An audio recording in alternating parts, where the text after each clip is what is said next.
If you own a dog, you know walking them is a big part of your life, and it's both good exercise for you and fun for your pet. But recent research shows there are a remarkable large number of injuries that happen while people are out with their four-legged friends. Yeah, so Dr. Frank McGeorge joins us live from Ferndale with the most common injuries that occur and how to prevent them. Hey there, Doc. Hey, Karen and Damon. Yeah, many of you might relate. You're leisurely walking along with your dog when they suddenly spot another dog, and next thing you know, you're being pulled off your feet during the tug of war for who's really in control of the leash that connects you. As it turns out, in many instances, it's the owner that takes a tumble to the ground. In fact, a recent paper looked at over 400,000 dog walking injuries that occurred between 2001 and 2020. In that time, the rate of those increased fourfold. Now, most people who are injured while walking a dog are women between 40 and 64 years old. The three most common injuries were finger fractures, traumatic brain injuries, and shoulder strains. If you own a dog, the best way to protect yourself is to be prepared, and that is why I am here at Canine Turbo Training in Ferndale. Good girl. Megan Thomas of Ferndale and her Aussie Doodle Rain are the perfect example of what to do right when you're out for a walk. So you can tell Megan's clearly done a lot of training. See how that dog is looking right up at her, right by her side, checking in as she's walking. She's able to be watching. We know that she's watching for distractions or anything that might come. That's Caitlin Thomas, the owner of Canine Turbo Training in Ferndale. 99% of people do not adequately train their dogs to be successful on the leash before they expect them to be good on the leash. And that can turn into serious injuries.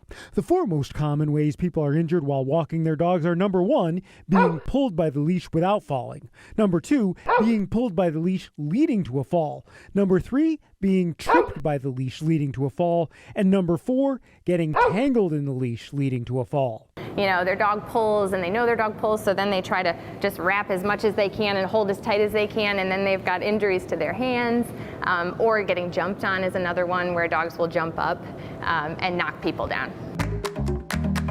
Caitlin has some specific tips to help minimize risks. We want to have our 6-foot leash, our standard 6-foot leash, so not a retractable leash that goes out too far, just a regular 6-foot leash.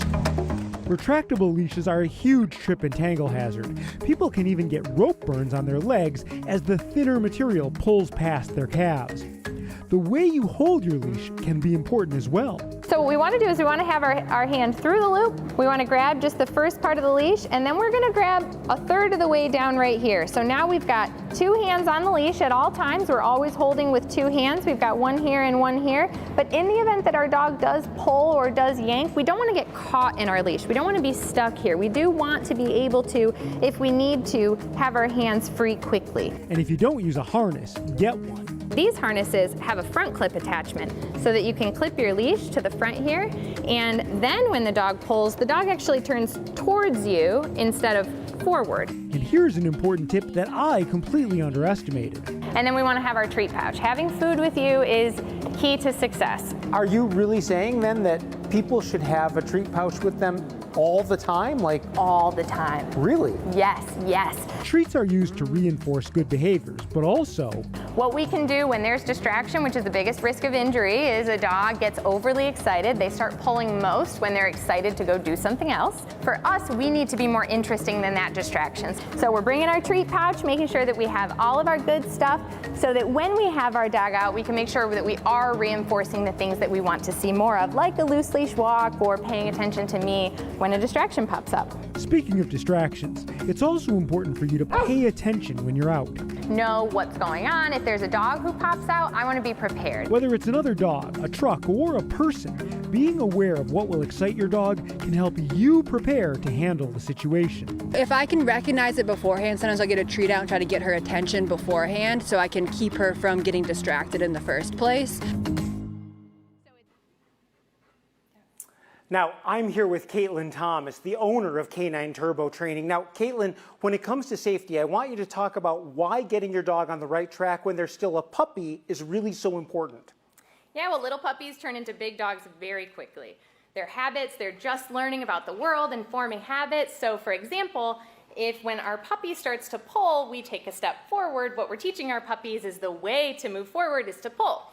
However, if we wait until we stop when they start to pull and we wait till they're by our side, we can reward for that behavior and that behavior starts to grow. And that, folks, is why we go to an expert. Back to you. Okay, this is a great story. It's helped me a lot. I think I'm doing the wrong. Okay, but I got a question about the treats. So if you're giving them treats all the time, doesn't that affect their appetite? Well, I think that's a really important point, and it could if you don't account for treats just a little bit. So first of all, the treats don't have to be large to be special to your dog. And second of all, depending on how much you're using treats, you can basically just subtract that amount of food from what you would normally feed your dog during their regular meal so it doesn't throw their diet off. Back to you. All right, we appreciate it. Thanks, Doc.